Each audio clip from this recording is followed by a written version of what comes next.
Final Fantasy XVI launched in June of 2023 as a PlayStation 5 exclusive title. It tells the tale of Clive Rosfield, the firstborn son of Rosaria's ruling family. For a long time, PC players were left out in the cold, but that's about to change as a port is on its way. It'll bring all of the features present in the PlayStation 5 version with a few extra settings for PC players to use their machines to their full capabilities. So if you're curious about what to expect, keep listening to discover what the game has been cooking up. A PC demo is available. Some players may be unsure whether they want to purchase Final Fantasy XVI. Fortunately, a demo is available to help those who are on the fence and need a little extra convincing. Much like the PlayStation 5 demo, PC players get to try out the game's prologue and tinker with a special iconic challenge mode. The PC demo is perhaps a bit more important than the console counterpart, as it gives PC players a chance to see how the game runs with their specific specs. It can be downloaded on Steam and the Epic Game Store. PC minimum requirements. With all the action Final Fantasy XVI brings, it's no surprise that it's somewhat of a taxing title when it comes to PC specs. However, it appears that the developers have made the game quite scalable, as the minimum PC requirements aren't too demanding for any modern PC build. With this said, you may need to upgrade your storage because an SSD is required. Using the minimum requirements, you can expect FF16 to run at 30 FPS at 720p, which is enough to bring Clive Rosfield's story to life. The minimum specs call for Windows 10 or 11, an AMD Ryzen 5 1600 or Intel Core i5-8400 processor, and 16GB of RAM. For graphics cards, you'll need an AMD Radeon RX 5700, Intel Arc A580, or NVIDIA GeForce GTX 1070. The minimum specs also require version 12 DirectX, and you also need 170GB of storage. PC recommended requirements. If you have a beefier PC build, you can shoot for the recommended PC requirements, which will have the game running at 60 FPS at 1080p.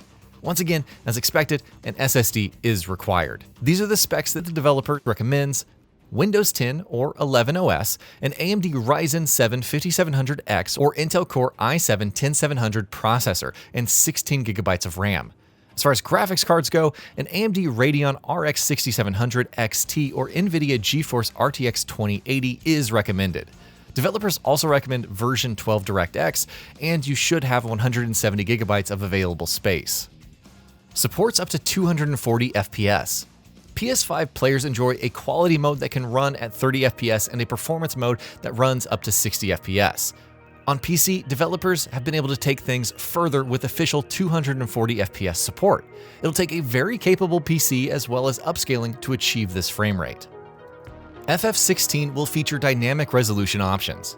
FF16 will feature the option to turn on dynamic resolution, which will allow the game to adjust dynamically to meet graphical demand.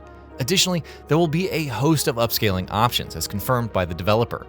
More specifically, as revealed in the demo, the dynamic resolution options will include NVIDIA DLSS 3, AMD FSR 3, Intel XeSS 1.3, and Legacy TSC-MAA plus AMD FSR 1. Upscaling is not available when dynamic resolution is enabled. Various graphical settings will be available. If you purchase FF16 on PC, you'll have access to several graphical settings, allowing you to adjust the game to suit your machine's specs. As seen in the demo, it's possible to change the screen brightness, choose between upscaling options, and enable dynamic resolution. The following graphics settings can also be adjusted: sharpness, frame generation, frame rate, motion blur, vignette, chromatic aberration, NVIDIA Reflex low latency, graphical fidelity, texture quality, terrain detail, shadow quality, water quality, clutter density, NPC quantity, screen space reflection, ambient occlusion, bloom shader, and variable rate shading (VRS). It should be noted that the settings may change in the final retail version. Save data from the demo will transfer to the retail version. You shouldn't hesitate to immerse yourself in the demo version of FF16 out of fear that all the gameplay will be for nothing. As is the case with the PS5 demo, the save data will transfer over to the retail version. That means you won't have to play through the prologue once again when the game launches on September 17th. It is a beefy demo containing over 2 hours of content, so it's really convenient to not lose all of that progress. A normal and complete edition are available. Final Fantasy XVI PC is available for pre-orders, and fans can choose between a standard and complete edition. The regular version contains the base game and it's priced at $49.99. For $69.99, players can grab the Complete Edition, which comes with the Echoes of the Fallen and the Rising Tide DLC. Fixes have been pushed out following demo feedback. In the Rock, Paper, Shotgun interview, the developers explained that optimizing the game for PC wasn't an easy task because the original game was, quote, tailored for the PS5 in a lot of different ways.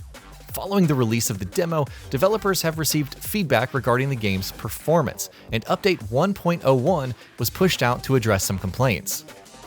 The update addresses dynamic resolution being locked on the lowest setting, enemies not appearing properly in battle content, and graphics not displaying properly on certain stages.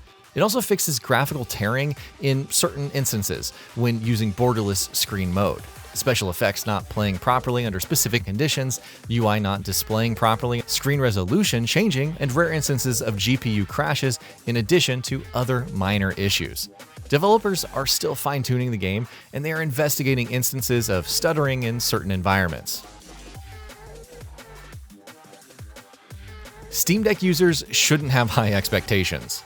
The Steam Deck has shown itself to be quite capable of punching above its weight and playing a host of recently released games.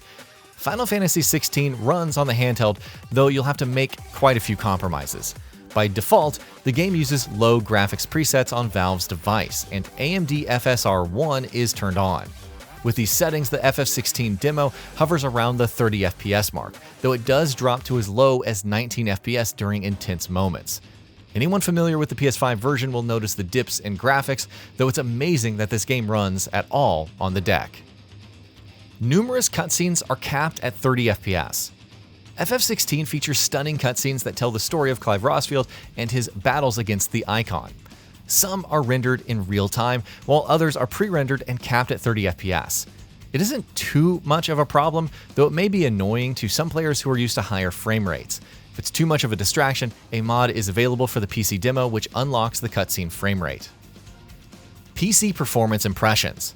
The demo has been tested with minimum and recommended specs, and the results are good, although there are a few complaints as per YouTuber Daniel Owen. Even on an RTX 4090 with the game running at 60 FPS, there is some stuttering, though as previously stated, developers are aware of the issue and are investigating it. On a GTX 1070, it's possible to hit 1080p, but the game won't hold a consistent 30 FPS. For players using an RX 6700 XT, it's possible to hit medium settings, with the game hovering slightly above the 60 FPS mark. No native ultra-wide support. Unfortunately, FF16 doesn't have native ultra-wide support on PC. Once again, PC modders come to the rescue, and with a simple mod, it's possible to enable narrow and ultra-wide support. The useful mod also allows you to adjust gameplay FOV and removes pillar boxing and letterboxing in borderless and full-screen modes. Final Fantasy XVI has direct storage. Direct storage is a technology developed by Microsoft to take full advantage of SSDs. It promises several benefits, including faster load times, reduced CPU overhead, and optimized data streaming. The advantages of direct storage are seen in titles such as Forspoken, which manages to, quote, reduce its load time from an average of around 10 seconds down to a single second. FF16 will support direct storage, so you can expect speedy load times. Has support for adaptive triggers and ability to switch controller button icons. Not all PC players enjoy using a keyboard and a mouse for gaming, and some prefer using a controller, especially for third-person RPGs. On PS5, Final Fantasy XVI uses the DualSense's unique features to increase immersion. This includes the implementation of the adaptive triggers during several moments, including when opening doors and pulling levers. PC gamers can enjoy the PS5 experience as the game has support for adaptive triggers. In addition, players can switch controller button icons to their liking. And that'll be about it for this one. If you guys like what we're doing at GamingBolt, please consider subscribing to our channel, and I'll see you guys on the next video.